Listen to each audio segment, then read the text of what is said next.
Peut-être avez-vous remarqué que lorsque Samuel a désigné David, il a versé de l'huile sur sa tête et l'Esprit de Dieu s'est emparé de David.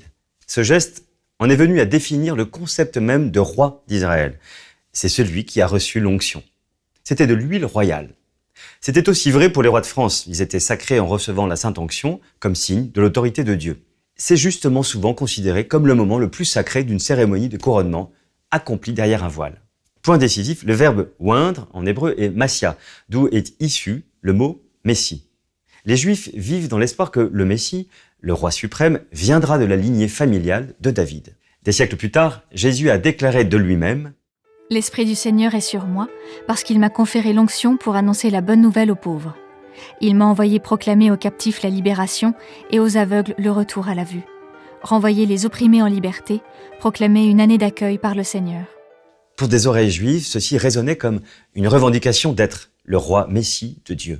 C'est pourquoi on le nomme Jésus-Christ. Christ est l'équivalent grec de Messie. Ils signifient tous deux celui qui a reçu l'onction. Ainsi, Christ n'est pas le nom de famille de Jésus. C'est la même chose que dire Jésus est roi. Il est le roi des rois. La reine Victoria, un jour, s'est exprimée ainsi. « Je voudrais être en vie quand Jésus-Christ reviendra afin d'être le premier monarque à ôter ma couronne et la déposer à ses pieds. » Elle était reine, mais elle savait qui était le roi des rois.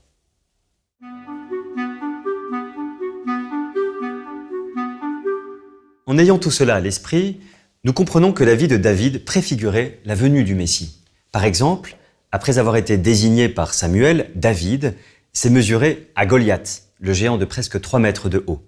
Il l'a battu, décapité, et a permis au reste d'Israël de triompher de ses ennemis. De même, Jésus est intervenu dans notre combat contre les géants du péché, de la maladie, du mal et de la mort, et il a remporté la victoire totale pour nous. Ce qu'a fait David pour Israël, Jésus l'a fait pour le monde entier. Mais revenons à l'histoire. Bien que Samuel ait versé l'huile sur la tête de David, Saül demeurait le roi officiel. Et la victoire de David sur Goliath a réveillé les angoisses de Saül. Il s'en est pris à David, l'a poursuivi avec acharnement jusque dans le désert. David a dû apprendre à faire confiance à Dieu dans les épreuves. Mais finalement, Saül est mort et la vocation royale de David a commencé à s'épanouir. Initialement, David avait été fait roi de sa tribu, Juda, aux alentours de 1000 avant Jésus-Christ.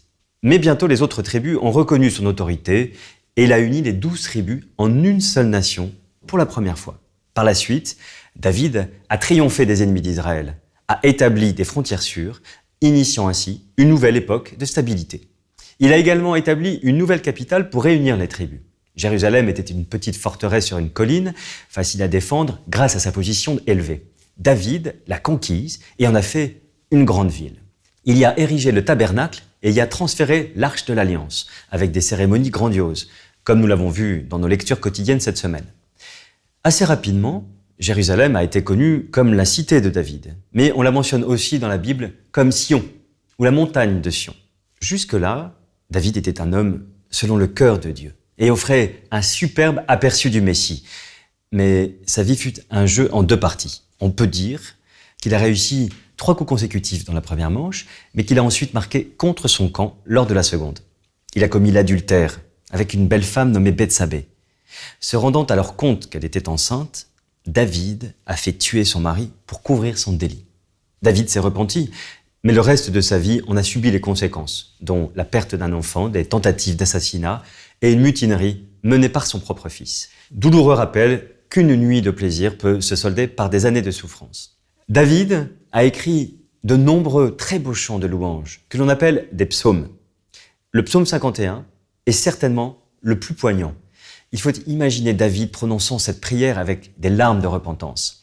Et si vous avez fait fausse route et le regrettez profondément, ceci peut également devenir votre prière.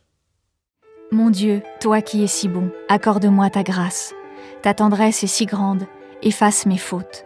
Lave-moi complètement de mes torts et purifie-moi de mon péché.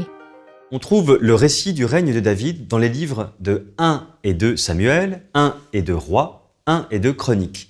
Ce sont des livres historiques qui se chevauchent parfois, donnant différents points de vue sur les mêmes événements. On leur a donné les numéros 1 et 2 parce qu'ils étaient trop longs pour tenir sur un seul parchemin, mais en fait, il s'agit d'un ouvrage continu.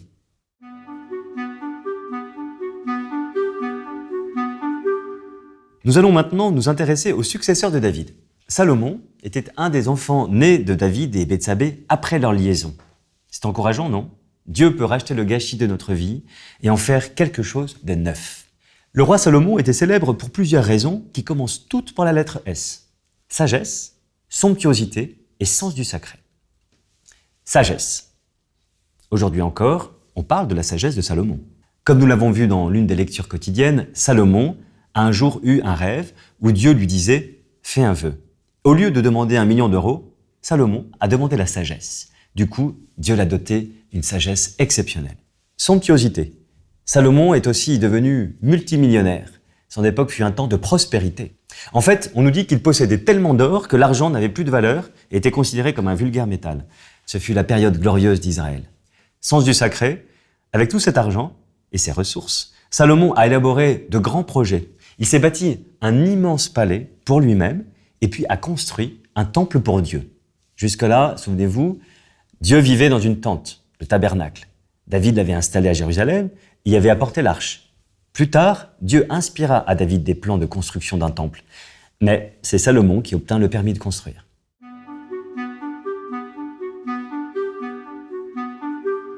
Le temple de Salomon incluait un vaste campus. Ce n'était pas juste une église locale. On y trouvait une banque nationale, des lieux d'enseignement, des tribunaux et des espaces de culte et de prière. À Paris, c'eût été l'équivalent de l'Assemblée nationale, la Banque de France et Notre-Dame combinée. Les non-juifs ne pouvaient s'approcher que jusqu'au parvis extérieur. Puis, il y avait des cours externes et internes où seuls les hommes juifs étaient autorisés.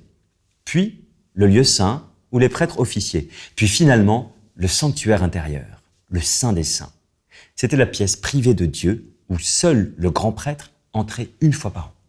Finalement, ce n'était pas le bâtiment du temple qui importait, mais la présence qui y résidait. Le temple était le lieu terrestre où habitait le Dieu des cieux. C'était sa résidence royale. Faisons un bond en avant jusqu'au Nouveau Testament. On y découvre que le temple a changé de nature.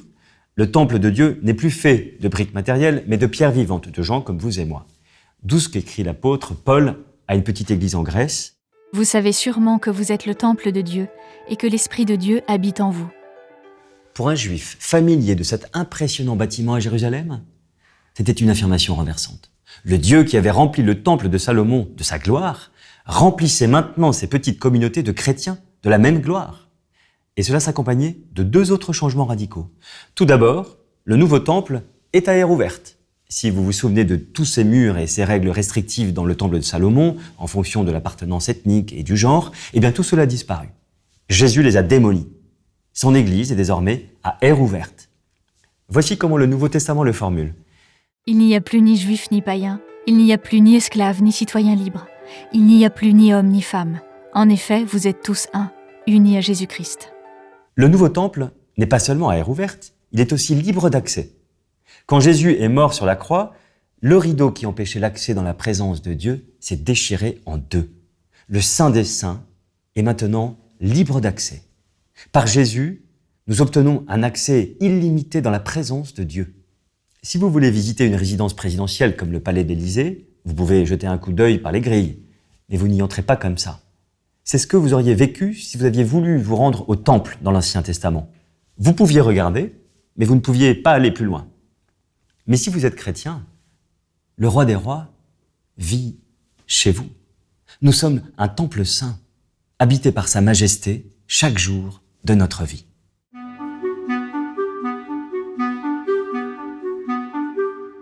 Les recueils de sagesse de Salomon et sa réputation de sage ont inspiré toute une collection de livres dans la Bible que l'on nomme la littérature de sagesse. Les psaumes, c'était le recueil de cantiques d'Israël. Il correspond à toutes les circonstances de la vie. Pourquoi pas en lire un chaque jour? Il y en a 150 et la plupart ne prennent pas plus de 2 ou 3 minutes à lire. Les proverbes, de brefs énoncés proposant des conseils de sagesse pratiques pour la vie quotidienne. L'Ecclésiaste, ce livre montre combien la vie sans Dieu peut être vide et absurde. Comme le dit une expression extraite du livre, « vanité des vanités, tout est vanité ». Le Cantique des Cantiques, ce livre devrait être préfacé « contenu sexuel explicite ». Il célèbre la relation sexuelle comme don de Dieu au sein de l'alliance conjugale. Mais il reflète aussi l'amour encore plus grand de Dieu pour son peuple. Et finalement, Job. On sait tous hélas que dans ce monde déchu, la vie n'est pas toujours juste. Job, Un homme droit subit de terribles souffrances tout en n'ayant rien fait de mal. Ce livre nous enseigne donc à faire confiance à Dieu, à poser nos questions sur la souffrance et à nous accrocher à l'espoir dans les moments difficiles.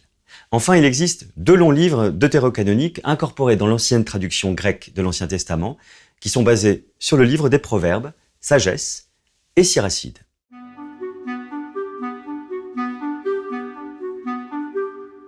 Avec mon portable, je peux avoir plusieurs formes de communication. Page internet, blog, messagerie, réseaux sociaux. Quand nous ouvrons la Bible, nous pouvons observer plusieurs formes de textes. Narration, poème, mais aussi paraboles et chants. On parle de genres littéraires différents. Et chaque forme doit être appréhendée différemment. Pas la peine d'être des experts, mais quelques conseils peuvent aider. Parlons donc de la façon de lire les livres de sagesse. Dans d'autres sessions, nous nous intéresserons à d'autres genres littéraires. Dans la Bible, la sagesse consiste à faire de bons choix. Ce sont des enseignements pratiques sur le travail, la santé, l'éducation des enfants, l'amitié, l'argent. Il est donc important de distinguer sagesse et connaissance. L'une concerne l'information et l'autre, le discernement. Et il y a une phrase qui nous permet de mieux comprendre cette idée. La connaissance, c'est savoir qu'une tomate est un fruit, mais la sagesse, c'est de ne pas la mettre dans la corbeille à fruits. La sagesse est donc la capacité de bien mener sa vie. En fait, le livre des Proverbes enseigne la sagesse d'un point de vue masculin, parce que c'est un père qui éduque son fils. Par exemple, Proverbe 21:19 dit « Mieux vaut vivre dans un coin désert qu'avec une femme querelleuse et irritable ». Cette parole peut exprimer le fruit d'une expérience douloureuse. Elle était destinée comme sage recommandation pour une personne célibataire, signifiant « Réfléchis bien avant de choisir qui tu épouses, car il te faudra vivre avec les conséquences ». Pour finir, il est important de se souvenir que les proverbes font partie d'un ensemble plus large de littérature sapientiale. Ils proposent des principes généraux, mais ce ne sont pas des promesses. Par exemple, Proverbe 16:3 affirme « Expose ton activité au Seigneur et tu réaliseras tes projets ». On ne peut pas prendre ça comme un chèque en blanc, qu'on pourrait appliquer à tout ce que nous voulons faire. Cela ne peut pas cautionner la tentative d'assassinat de Saül, ni l'adultère de David, ou les 700 femmes et 300 concubines de Salomon. Non, les proverbes offrent des principes lapidaires qu'il faut ensuite interpréter à la lumière de la sagesse de la Bible tout entière. Dans la Bible, la sagesse est vue comme très précieuse, plus que les joyaux d'une couronne. Elle évite les embûches et procure une réussite durable. Dans un monde déroutant, la Bible nous offre sagesse et orientation sur lesquelles nous pouvons nous appuyer. Et si nous lui faisons confiance, Dieu nous ramènera sains et saufs à la maison. Dans cette session sur les juges et les rois, nous avons évoqué certains des dirigeants d'Israël les plus connus. Des juges comme Samson, Déborah et Samuel, des rois comme Saül, David et Salomon. Leur vie s'est déroulée en fonction de leur attitude face à Dieu et à sa parole. Quand ils ont suivi les conseils de Dieu, leur vie a été empreinte de sagesse. Mais lorsque leurs cœurs se sont égarés, ils ont fait des choix imprudents qui ont engendré de la souffrance. À nous de faire pleinement confiance à Dieu et de réfléchir à Proverbes 3, versets 5 à 6. Ne te fie pas à ta propre intelligence, mais place toute ta confiance dans le Seigneur. Appuie-toi sur lui dans tout ce que tu entreprends et il guidera tes pas.